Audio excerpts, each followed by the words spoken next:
Alright, so we're back with another kit from Tamiya. This is the Boomerang, and I believe it's a new old stock one from 2008.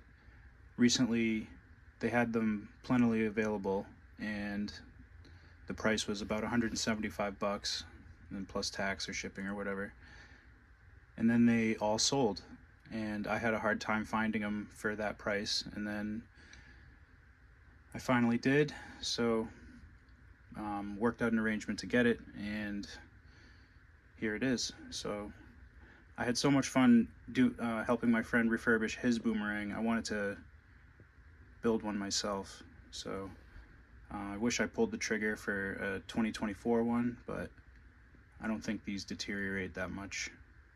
So he had gone ahead and opened the box and checked it out just because he wanted to see what came with the new one. And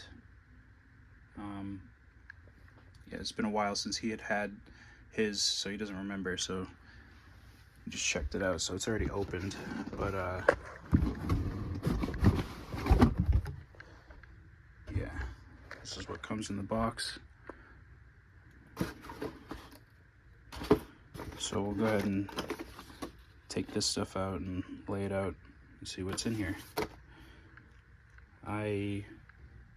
In the meantime of waiting to get one for the right price, I had gone ahead and picked up a chassis as well as some arms. These are actually the wrong arms. I'll go over that later.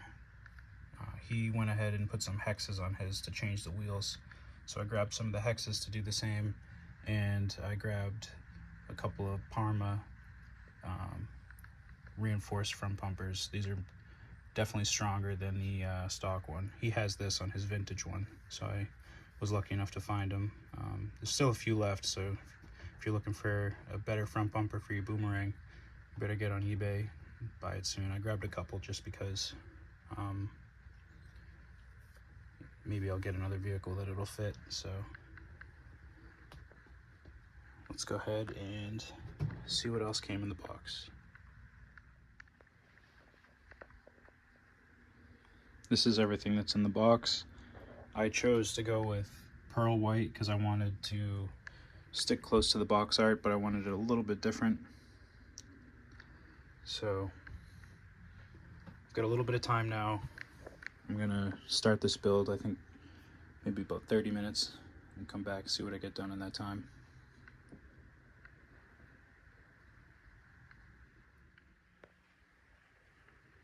Alright, so in that time I got the transmission built, and I'm at the point of installing the engine, but I have to decide what gear ratio I'm going to go with, and I don't quite have time for that. So I'm going to go to work, and then when I come home, if I have the energy, I'll continue.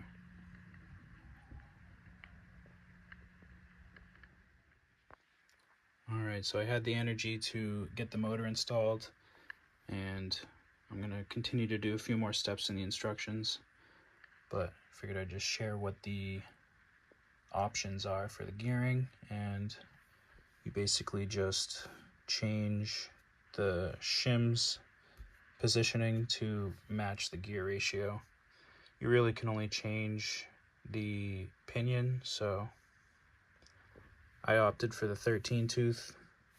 I figured acceleration would be more important than top speed with this one. So I'm going to do a few more steps, and I'll check back when I come to a stopping point.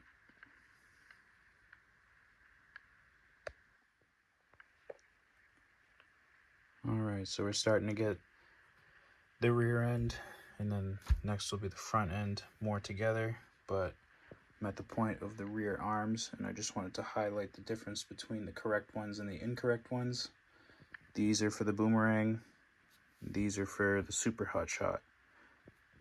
So I've got another set of these correct ones coming in to complete my buddy's vintage Boomerang.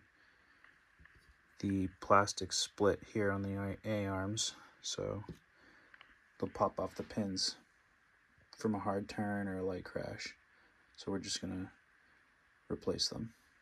Unfortunately, I didn't know that there were different arms. I figured for the most part this chassis was the same, but each one has a differing suspension setup, so some of the arms are part specific, and now I know.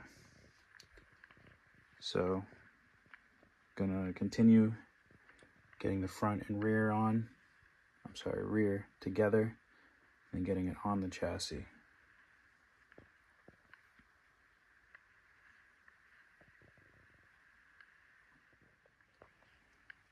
Alright, so up next is the shocks, but I'm starting to lose some steam. It's getting late here, so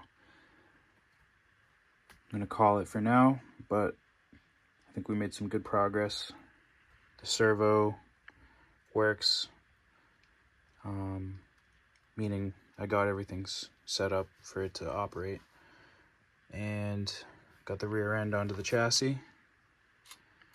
I'm not a fan of the plastic bushings. I don't remember, my friends, if it had regular bushings, because we didn't disassemble it fully. So we'll do a comparison at a later date between the vintage and this one. But yeah, so I'm gonna go to bed. We'll come back tomorrow at some point and get the shocks built.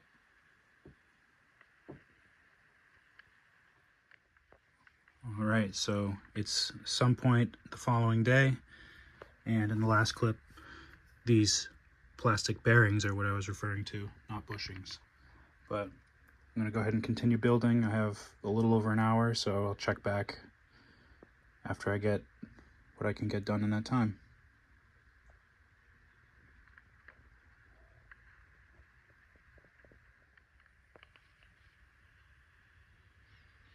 So we have the chassis together, front and rear on, suspension's done, wheels are on, front bumper took a little bit of modifying, and I had to change the hardware that came with it just because I wanted some 2mm hexes instead of the old screws, these ones here. So yeah, unfortunately I have to go to work, so this will be the stopping point for now. And again, if I have enough energy, want to get out, I will continue building. I just want to have it, for the most part, together. I'm not worried about getting the body painted. I just want to be done with the main assembly of it. So that's the plan.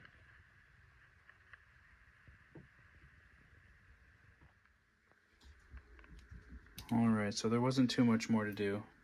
Just that roll bar and the spoiler mount. I trimmed the body, and I was gonna paint it, but I don't see any window masks in here, so we'll save that for a later date. I'm not gonna do the driver either at this point because I don't have enough of the paint that I want to use, and I have a bunch of drivers to do in similar vehicles. So I'll get this stuff and get all the drivers done accordingly. I still have to install the electronics and be sure they operate as they should, and then we'll be in working order. So yeah, this is going to be really cool to see next to the vintage one. Looking forward to that.